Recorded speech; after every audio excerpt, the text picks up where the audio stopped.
আপনি জানেন যে বাংলাদেশের প্রথম না, শুধুমাত্র দক্ষিণ এশিয়ার প্রথম নারী প্রধানমন্ত্রী, মুসলিম বিশ্বের দ্বিতীয় নারী প্রধানমন্ত্রী বেগম খালেদা জিয়া ৯০-এর দশকে তিনি প্রথমবার ক্ষমতায় এসে বাংলাদেশের শিক্ষা, স্বাস্থ্য, ব্যবসা বাণিজ্য, শ্রমবাজারে একটা আমূল পরিবর্তন এনেছিল, যার ধারাবাহিকতায় বাংলাদেশের অর্থনীতি আজকের এই জায়গাটিতে এসে দাঁড়িয়েছে।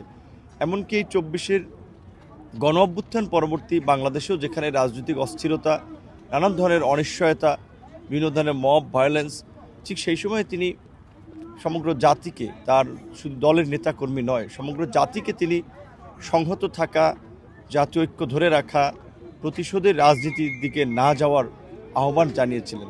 এবং কার্যত জুলাই গণ অভ্যুত্থানের পরে তিনি আসলে অলিখিতভাবে জাতীয় ঐক্যের প্রতীকে পরিণত হয়েছিলেন, যে কারণেই তার মৃত্যুর পরে দেখেছেন দল মত নির্বিশেষে লক্ষ লক্ষ মানুষ তার জানাজা অংশ নিয়েছে, তার প্রতি সম্মান জানিয়েছে। এবং আমার মনে হয় এটি বাংলাদেশ নয়, শুধুমাত্র বিশ্বের মধ্যে এটি একটি সর্ববৃহৎ জানাজা।